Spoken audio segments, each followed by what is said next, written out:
Le cercle RH et un grand entretien aujourd'hui avec la ministre déléguée en charge de l'industrie, Agnès Pannier-Runacher. Merci d'avoir répondu à notre invitation, c'est un vrai plaisir. Avant de parler de l'industrie, parce qu'on l'avait vu dans une petite vidéo, là, certains s'étaient moqués de voir la passion que vous mettiez à expliquer que c'était important d'aller dans des usines. Et d'ailleurs, vous allez partir juste après cet entretien faire des visites dans des usines, dans le Jura, me semble-t-il. D'abord Solvay, ça c'est la chimie, puis ensuite de la céramique blanche. Ça sera la deuxième étape de votre voyage. C'est dire que vous allez dans les usines. D'abord, quelques mots sur l'égalité homme-femme, parce que vous sortez un livre qui est sorti il y a quelques semaines, en janvier dernier. On va voir la couverture. Femme, ministre, virgule, et féministe. Vous l'avez écrit avec Elisabeth Moreno, édition Point d'Orgue, collection Cause. Et quand je regarde votre parcours, Agnès Pannier-Runacher, mais vous avez fait aucune faute. HEC, ENA, inspection des finances, du public, du privé. Vous avez été victime, comme l'a dit Valérie Pécresse dans son meeting de dimanche, de discrimination parce que, dit-elle, elle était enceinte et qu'elle n'a pas pu accéder à l'emploi. J'ai l'impression que votre parcours est un peu l'exemple qui confirme la règle. Alors, oui ou non? J'ai évidemment été, comme toujours, victime d'une forme, comme beaucoup, victime d'une forme de sexisme insidieux, c'est-à-dire il m'est arrivé à fonction égale, parcours égal, d'être rémunéré 30% de moins que mon voisin de bureau. C'était dans le public ou le privé? C'est dans le privé. C'était, non, pas tout à fait. C'était dans une entreprise à capitaux publics et fonctionnement privé, c'est-à-dire sous statut privé. Et là, on dit quoi quand on est Agnès Pannier-Runacher, qui n'est pas encore ministre, elle ne le sait peut-être même pas encore? Ah non, c'était il y a très longtemps. Vous dites c'est pas juste ou on se tait dans ces cas-là? On se dit intérieurement c'est pas juste, mais en fait on ne sait pas poser les bons mots et on se reproche probablement de ne pas être à la hauteur et de trouver une raison à cet écart de salaire. Donc au fond, c'est tout un processus où il faut, en tant que femme, savoir s'affirmer. Et ce n'est pas du tout ce qu'on nous apprend culturellement à l'école, ce qu'on nous apprend dans les études. Et moi, j'ai la chance, et je l'explique dans le livre, d'avoir réussi par les études et par des études où c'est des concours anonymes. Donc on ne juge pas sur le genre.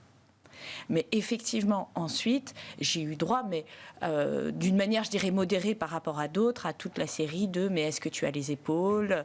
Est-ce que tu n'es pas trop jeune ?» On me redit encore aujourd'hui, la jeune ministre Agnès Pannier-Runacher, je vais bientôt avoir 50 ans.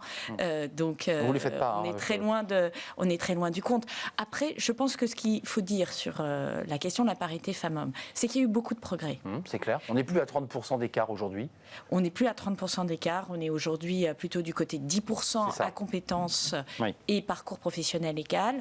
On a néanmoins un écart de rémunération parce que les femmes sont positionnées sur des fonctions qui sont structurellement moins rémunérées. Des secteurs et des fonctions. À la personne. Et on a un écart aussi sur la pauvreté. 70% des personnes en situation de pauvreté sont des femmes. Donc c'est cet écart-là auquel il faut s'attaquer. On s'y est attaqué pendant 5 ans, je pense, de manière beaucoup plus marquée que les gouvernements précédents. On sait tout ce qui a été fait sur les violences sexuelles et sexistes, on sait ce qui a été fait aussi sur la précarité, mais c'est un travail qui ne s'arrête jamais. Et avec Elisabeth Moreno, on cherche à faire un constat très, je dirais, un diagnostic très simple, très analytique.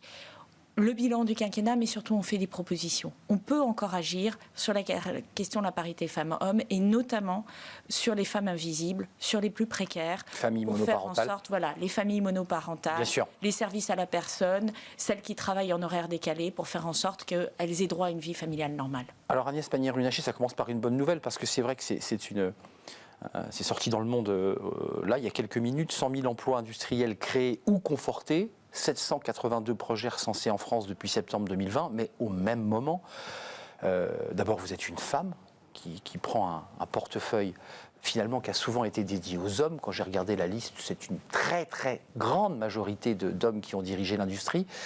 Et c'est vrai que inexorablement, on voit la part de l'industrie décliner d'année en année, j'allais dire de décennie en décennie dans notre part de PIB. Ça doit vous donner le sourire, ces 100 000 là, parce que c'est vrai que d'une manière un peu inexorable, on n'arrive pas à maintenir et à sauver notre industrie. Mais je crois que c'est aussi le résultat d'une capitulation industrielle. Pendant des années, les gouvernements ont démissionné sur l'industrie. Ils ont démissionné. Ils ont même pris des mesures qui ont créé des handicaps pour les entreprises industrielles françaises par rapport Lesquelles, à leurs par exemple compétiteurs. Bien, si vous regardez tout simplement la fiscalité des entreprises, lorsque vous êtes à 10 points d'écart par rapport à vos compétiteurs, je ne parle pas de la Chine, je ne parle pas de pays à l'autre bout du monde qui n'ont pas du tout les mêmes modèles économiques que le nôtre. Vous l'avez dit il n'y a pas longtemps. Je parle de l'Allemagne, je parle de l'Espagne, je parle de l'Italie, je parle de la Belgique, des pays scandinaves. Évidemment que c'est compliqué pour une entreprise industrielle. J'ai été responsable d'une unité de production et de recherche et développement dans l'industrie automobile. Vous voyez bien au moment où vous allez faire la cotation pour essayer de gagner un contrat que vous avez un décalage avec vos compétiteurs. Et ça, il faut quand même l'assumer et le mettre sur la table. Ça fait quoi, 40 ans que la France, vous dites capituler, la France a fait le choix des services, du tourisme, aux dépens de son industrie, en disant de toute façon, nous ne pourrons pas empêcher des grands groupes. D'ailleurs, aujourd'hui, on le voit, les voitures françaises qu'on achète, 9 sur 10 sont faites à l'étranger. Vous le savez mieux que moi. Entre 2000 et 2016, on a détruit 1 million d'emplois industriels. On en recrée en 2017, on en recrée en 2018, on en recrée en 2019. Donc il n'y a pas de fatalité à la désindustrialisation. Simplement, on ne récupère pas 1 million d'emplois comme ça en claquant dans les doigts. Évidemment, et en 5 ans, c'est impossible. Et tout le travail que nous faisons avec le président de la République, c'est de redonner des conditions de compétitivité au site France, c'est la baisse des impôts et en particulier sur les entreprises et les entreprises industrielles, 26 milliards d'euros qui est rendu aux entreprises, pas pour distribuer des dividendes comme je le vois. En réalité, si vous regardez les comptes de la nation, la distribution des dividendes est plate depuis des années. Les comparaisons, elles suivent en fait les bons et les mauvais résultats. Vous parlez des dividendes distribués dans l'industrie. En France. D'accord. C'est les comptes de la nation. On considère que l'économie, c'est le CAC 40, mais les entreprises... C'est vrai, c'est pas que le CAC. Elles font 10% de leur chiffre d'affaires en France, peut-être 20% de leur activité. Elles ont bien distribué. Et vous avez des PME et des entreprises de taille intermédiaire dont on ne parle jamais et qui font l'essentiel de notre production industrielle. Donc c'est vers elles qu'on s'adresse. C'est des conditions de production meilleures, une flexibilité et une simplification des procédures administratives, la réforme du Code du travail qui permet de créer 1 million d'emplois. Donc tout cela fonctionne. Ils n'ont pas été créés, vous le confirmez. C'est le projet de créer 1 million d'emplois. Non.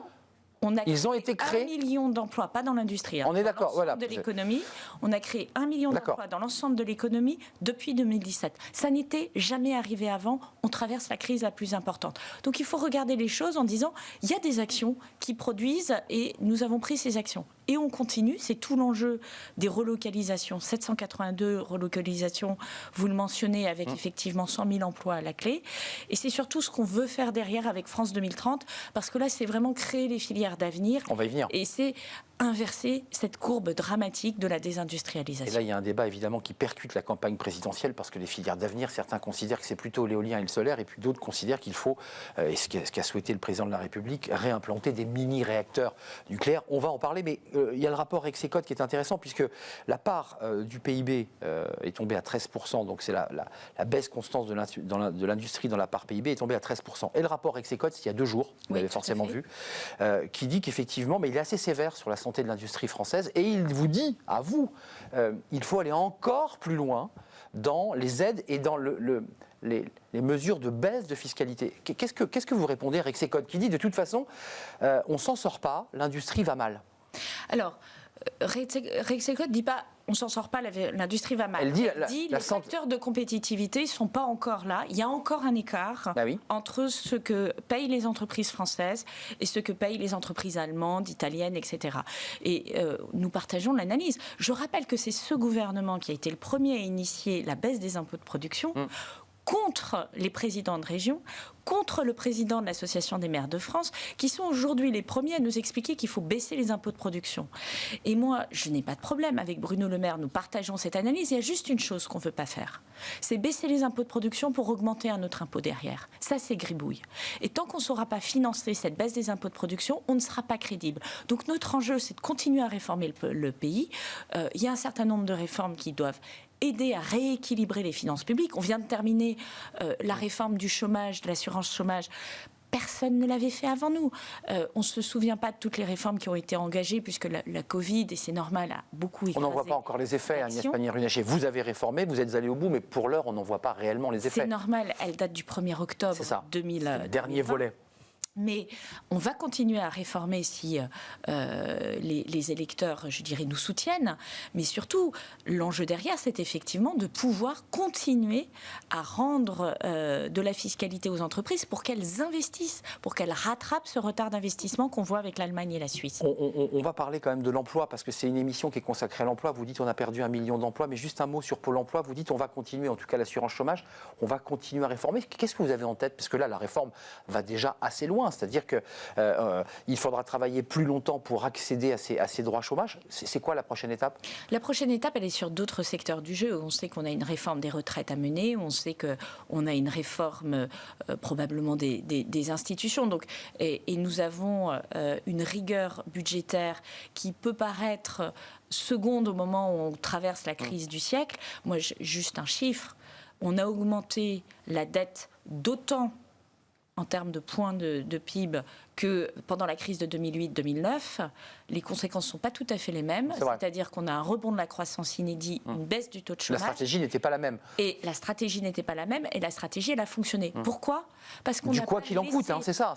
Voilà. Oui, mais ça va au-delà. En fait, on a protégé l'appareil de travail, l'outil de travail et les compétences. Sauver les emplois. Voilà, on n'a pas mis le paquet sur le système de sécurité sociale. La dernière fois, c'est la sécurité sociale qui a payé. Aujourd'hui, c'est parce qu'on a investi dans les compétences et protégé l'outil de travail qu'on repart aussi vite et qu'on a la croissance la plus importante en Europe. Alors la part dans les exportations de biens de la zone euro s'est stabilisée entre 2014 et 2019, mais elle est passée de 13,9 à 12,6 en 2021. Ça, c'est le rapport Rexecode pour être totalement complet. Donc il y a effectivement une petite baisse, alors qu'au même moment, l'Italie, l'Espagne, eux, se stabilisent. Sur l'emploi, c'est important parce que je voudrais quand même entendre la ministre déléguée à l'industrie. On a eu des représentants de l'UIMM sur ce plateau qui viennent faire de la communication et dire l'industrie c'est génial, il faut aller travailler en industrie, et qui nous disent on ne trouve pas. Il y a 70 000, plus de 70 000... 78 000 aujourd'hui. Pour être précis. 78 000 emplois ouverts, alors qu'il y en avait 40 000 avant la crise. Je voudrais juste vous interroger, parce que je reviens encore au début de notre entretien, ce parcours HEC, ENA, vous avez travaillé, vous avez passé des diplômes. Est-ce qu'il y a un problème de formation initiale? Parce que globalement, l'industrie vous dit, moi j'ai plus de soudeurs, j'ai plus d'électromécaniciens, j'ai plus de gens compétents. Qu'est-ce qui se passe? Parce que pour avoir une industrie performante, on peut se le dire, il faut des humains performants. Et là, il n'y a pas la main-d'œuvre. Vous avez plusieurs choses. La première chose, c'est... Vous confirmez ça, ce diagnostic que je fais? Si vous avez 78 000 emplois ouverts, soit le double d'avant la crise, et que 2/3 des entreprises vous disent « je n'arrive pas à recruter », c'est qu'a priori, il y a un problème. Non, mais c'est la formation initiale, c'est l'éducation nationale. J'y viens. Il y a plusieurs choses. La première chose, c'est l'attractivité des métiers industriels. Nous, on a fait une étude de la perception de l'industrie dans la population française. Et en fait, cette perception, elle est coincée dans les années 70. Les gens vous disent, les conditions de travail sont épouvantables, les salaires sont nuls, c'est des activités polluantes. C'est Zola. Et en plus, il n'y a aucun avenir. C'est ça qu'on vous dit. Et c'est à peine moins caricatural que ce que je viens de dire. C'est-à-dire, on vous parle de Germinal. C'est ça, c'est ça. C'est cité dans les verbes. Les cités ouvrières. Voilà. Ouais. La réalité, vous le savez, c'est que les conditions de travail ont été probablement très fortement améliorées, le plus améliorées à cause de l'automatisation et de la numérisation des chaînes de production, et que c'est plus facile dans l'industrie. Qui a fait perdre de l'emploi au passage, mais... Pas nécessairement, non. Ça c'est faux. Ça c'est un grand débat. Rumeur totalement urbaine. Le robot tue l'emploi ou pas? Non, le robot crée de l'emploi dans les pays où le coût du travail est élevé, et c'est exactement le cas de la France. Donc au contraire, ça aussi, ça fait partie des rumeurs urbaines contre lesquelles il faut lutter. L'industrie paye mieux. Dans les Hauts-de-France, elle paye 25% de plus que les autres métiers. On n'embauche pas en CDI, dites-vous? On embauche... Au SMIC, pardon? On n'embauche pas du tout au SMIC. Un petit peu dans l'agroalimentaire, parce que tous les secteurs ne se valent pas, mais dans les autres secteurs, clairement, on est bien au-dessus du SMIC. Surtout, un soudeur, ça gagne entre 2 000 et 3 000 euros.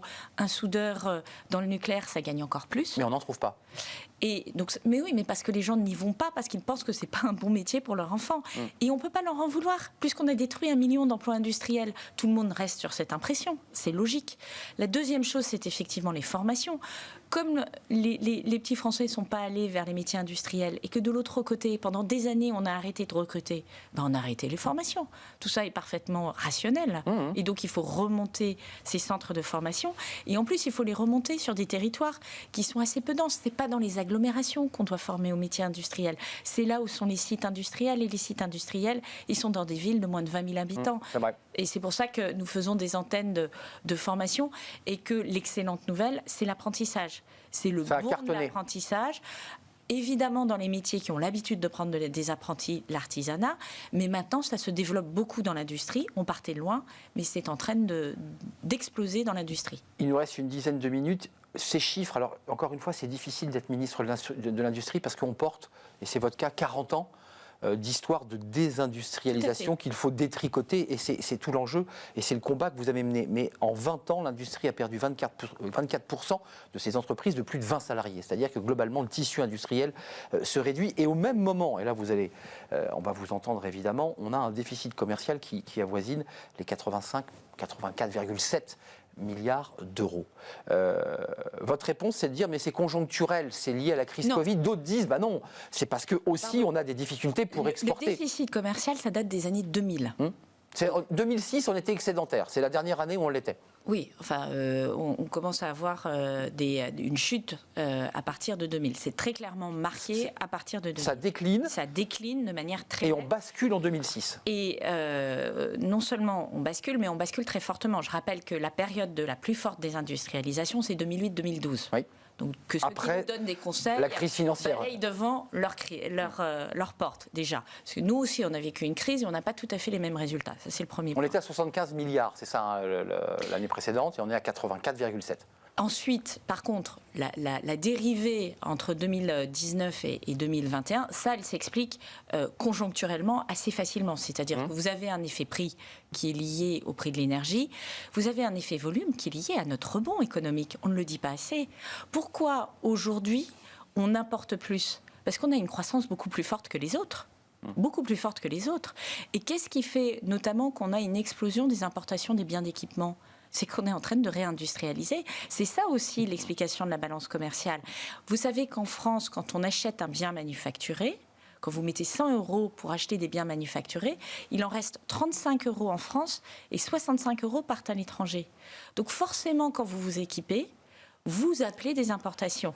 C'est un moment à passer si on veut réindustrialiser la France. Mais la ministre de l'Industrie que vous êtes, vous dites il ne faut pas rêver. On ne pourra pas concurrencer les grosses industries, parce que ça, on l'a perdu. Il faut qu'on se concentre sur des axes stratégiques, une technologie de pointe. Je pense à Mecachrome, des entreprises spécialisées dans la sous-traitance de l'aéronautique. C'est un peu plus subtil que ça. On gagne la bataille sur le global, ou vous dites qu'il faut des axes stratégiques ? Non, alors, premier point, il n'y a pas l'industrie du passé, l'industrie du futur. Ça n'existe pas. C'est comme lorsqu'on oppose Startup Nation et industrie. Ça n'existe pas. Beaucoup de startups sont industrielles, et heureusement, et c'est elles qui sont souvent... Et vous les aidez d'ailleurs. ...d'emploi, et nous les aidons. Ensuite, il faut aller là où effectivement on est les meilleurs. Là où on est les meilleurs, c'est là où l'automatisation et la qualité de nos compétences et l'innovation nous permettent d'avoir un avantage compétitif. Et c'est là où on sert les marchés européens. On n'est pas en concurrence pour servir les marchés asiatiques. Ça non plus, ça n'existe pas. C'était ma question.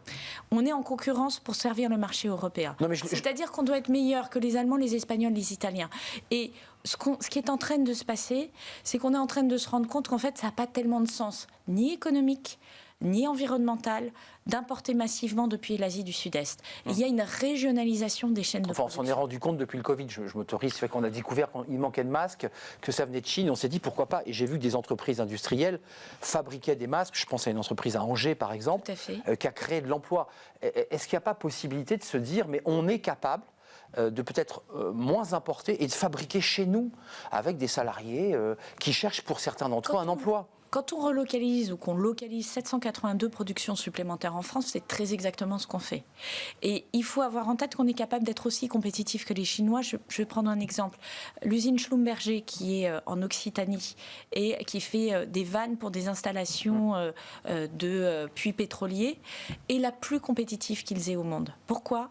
Parce qu'ils ont une extraordinaire qualité des compétences et parce qu'ils ont numérisé, automatisé la production.